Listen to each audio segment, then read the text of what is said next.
Hi everyone, hope you're doing well. Today we've actually just had an announcement about the future of Battlefield 5. Obviously, as a live service title, a lot of people were wondering, okay, is this it for the game? What's coming next? And I have to say that after reading this post and seeing replies to people on Twitter from the official Battlefield account, after a small update in summer, that is it for Battlefield 5. It will receive no more big content drops, no new chapters. For all intents and purposes, after this update in the summer, it will remain the same forever. So let's dig into it now. What's coming after Battlefield 5 Chapter 6? As you are aware, the current Battlefield 5 Chapter Into the Jungle wraps up on April 29th. That's in 7 days. As we look to the future, we will release one more standalone update this summer that brings with it new content, weapons and game tweaks. One more standalone update. We are targeting June for this update. We're still tackling the challenges from working from home, and we'll let you know how things progress for us over the next month. And I assume that this update is this map, whatever map this is. I don't recognize that, but that looks like new assets to me. So some kind of desert map set in North Africa, perhaps. And then it goes into a brief overview of what's coming. A new update will be released this summer. It's a bit vague, yes, but the fact that the picture of the map's there probably means that we're going to get a new map. And the language here I think is really important, because I think this is where the finality of it all starts to creep in. Following the summer update, you'll receive Battlefield currency or company coin as weekly rewards, giving you a chance to unlock gear you may have missed. So they're not saying following the summer update there will be more big update drops or more maps or whatever. It's just we're going to get company coin as weekly rewards, events and activities. We're also planning various weekly initiatives, such as the reintroduction of Friday night Battlefield servers, where the community can play Battlefield 5 in a friendly atmosphere. Throwback Thursdays, where we'll be looking to bring you together across all our Battlefield titles, are in the works too. And then I think this is probably a welcome thing. We are continuing our work on the community game updates. We are committed to bringing these to the game, and we'll keep you updated on when you can expect them to start coming online. So I assume that we may get more features in the community games. DICE showed a lot more features than what were actually delivered, so hopefully they can bring those to the table. As the battle rages on for you and your squad mates, old and new will continue to PTFO with you for a long time.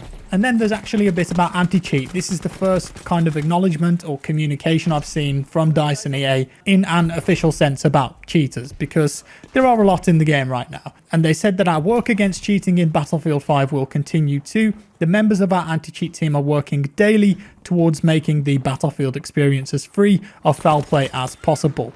And this is just a PC issue, let's be honest, but discussing technical detail into our methods may unfortunately make cheating worse, but we want you to know that we're constantly fighting the battle. As a reminder, there are steps you can take to help us keep the fight fair. You can report suspected cheaters through the Origin overlay if you're playing on PC, or through your respective consoles if you're playing on Xbox One or PlayStation 4. And then it wraps up with thank you all for joining this journey, and we look forward to sharing more with you this summer. Having a community of your caliber is a true privilege. In the meantime, we'll see you on the battlefield. Ryan MacArthur, Senior Producer. And that is it. So I thought that the language there does feel pretty final anyway, but Battlefield have actually replied to a few people on Twitter already asking, is there any more big updates after this, like a Chapter 7, Chapter 8? Is there Eastern Front? Anything in Russia, US versus Germany, more Pacific? And I think this reply to a tweet from FinFet seals the deal. I don't think there will be any more content for Battlefield 5 after this summer update. So FinFet asked, is this confirming Chapter 7 will be the last major chapter/update? And Battlefield actually replied to FinFet and said, there will be no new chapter, but there will be a standalone update this summer with new content, weapons and game tweaks. So it looks like that's it. That's all we're going to get for Battlefield 5.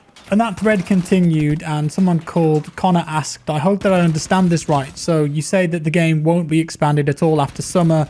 The game will receive no new maps, weapons, factions after that. And Battlefield replied again, correct, and we'll have more details about what's included in the summer update closer to that time. Another one here, we are continuing with new weekly missions and new rewards, and our update this summer will deliver new content to support that. We otherwise have no further content planned beyond our updates to community games and ensuring healthy game performance. Now, some people will be disappointed in this, there's no doubt. I personally was really looking forward to perhaps the US versus Germany, Russia versus Germany, maybe even more Pacific.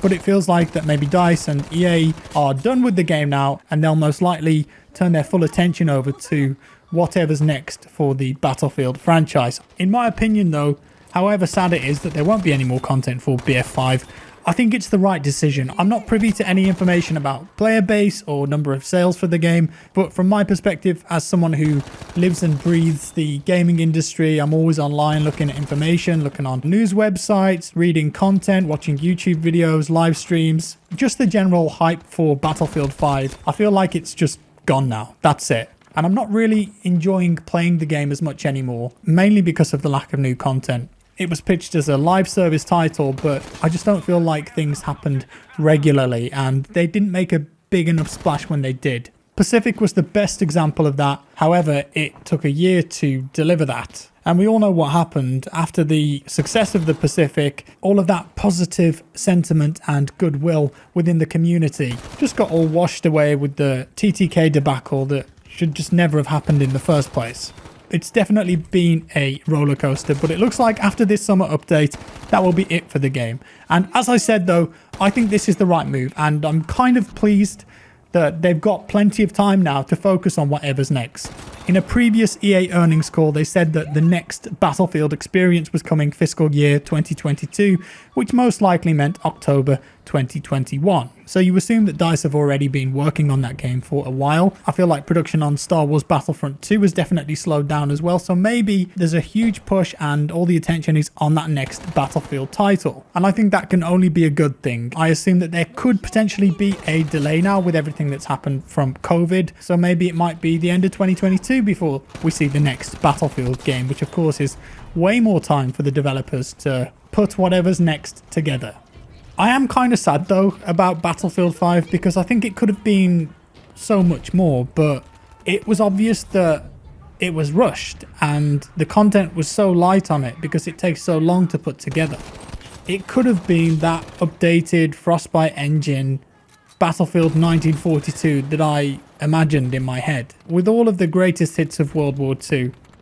But it just looks like DICE didn't have enough time to make that, and the direction of the game really wasn't what fans of the series were expecting or longing for. They went for Untold and Unknown instead of the classics that gamers who have been playing World War II games expect. But there are some gameplay mechanics of BF5 that I think are fantastic. I mean, the gunplay for me is still some of the best in the Battlefield franchise. Definitely more enjoyable than Battlefield 1 in terms of the shooting mechanics. And I hope that that's an element of Battlefield 5 that they continue into future titles. And I really hope that DICE have learnt a lot too from how they delivered the live service in Battlefield 5. I think it was their first time doing a live service. The games industry is changing. It's changed so much over the past, like 2 years or so. Most of the multiplayer FPS games that are popular are now in this live service model. Perhaps because of the size of the maps in Battlefield and the scope of the game, they just weren't prepared to keep on delivering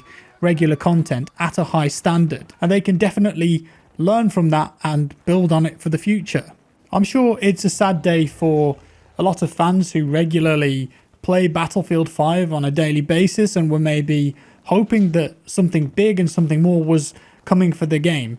Yes, it's disappointing, and I'm also sure that it's sad for a lot of the developers who perhaps were working on big future content drops for this game and now have to just scrap all that and focus on different things, whatever's next. No doubt this is a big sacrifice and the potential of Battlefield 5 was not truly met, but perhaps this is the worst it can get, and all of the attention now is on that next Battlefield game, and fingers crossed this sacrifice is enough to make that an absolute gem.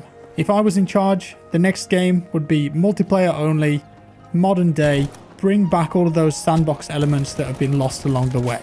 That's it for today. I just wanted to keep you guys up to speed if you don't follow the social media accounts and whatnot. How do you feel about this?